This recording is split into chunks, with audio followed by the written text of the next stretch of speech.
I think the mistake they made, and I've said on my podcast, she should have never become the CEO and chairman overnight. Because now, when people have questions, you got to answer them, right? You're not just a grieving widow, which there has to be respectability for and space and allowing her to be a mother. But you very quickly decided that you were equipped to be Charlie. Well, guess what? That's going to be a trial by fire. Okay, Charlie had to go through it. It's painful. The public's going to go through every layer of your life. They're going to do and so people go, it's not fair. You can't do what we call the post-school shooting thing, which is like a school shooting is such a tragic event, and then suddenly they're like, you have to listen to David Hogg, and you can't question David Hogg. It's like, but I got effing questions for David Hogg, right? If you're now going to say that I have to accept him as a political leader, I'm sorry this tragedy happened to you, it's fair for me to say, David Hogg, I have, why are you on CNN? And I think that's happening, and so people are feeling like, hey, it's not fair to ask her any questions because her husband just died. Okay, but they should have put in place an interim CEO. Like, that's what any company would do. You would just say, for a couple of months, we got to figure things out. The COO is going to become the CEO, and give everybody time to grieve and kind of address the fact that this is like a new company and like we've got to figure things out without the head of the company, So I think they made a managerial error. All is fair in love and war is what I mean. It's like that if you're going to be in that position, everyone goes through it. You're going through it. I'm going through it every day. That's what it means to be. That's it's the downsides of fame. Like, they're going to go through every area of your life. So I think it's not fair, but it's fair. Do you know what I mean? Like, everyone does it. It's just a part of being in the public eye.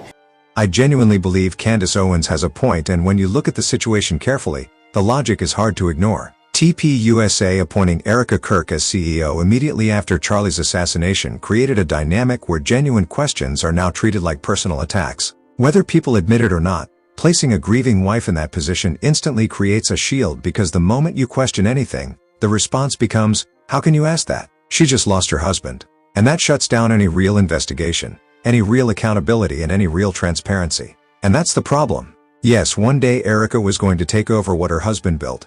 Nobody has an issue with that. But leadership is not just about emotion. Leadership requires clarity, stability, and the mental space to make decisions. A grieving widow doesn't have that yet, and it's not her fault. It's just human nature. That's why every serious organization uses interim leadership during moments of crisis. It protects the company and the grieving family. It gives time for healing, time for reflection, and time for questions to be asked without looking like an attack on someone's pain. But by rushing the appointment, Turning Point USA unintentionally blended the tragedy with the business. Now, when Candace asks valid questions any public organization should be open to answering, people twist it into some sort of attack on Erica.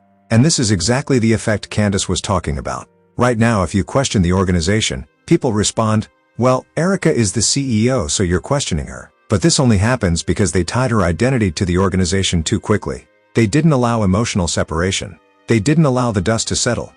If they had waited even a month or two, if they had brought in someone neutral on an interim basis, if they had let people grieve first, today people would be questioning Turning Point USA as an organization, not Erica as a person. There would be no emotional confusion, no guilt, no weaponizing grief, just truth, transparency, and accountability. Whether people like Candace Owens or not, the principle she's pointing at is correct. When you mix leadership decisions with fresh grief, you remove the atmosphere needed for honest inquiry. And we're seeing the consequences right now. Let me know your thoughts in the comments section.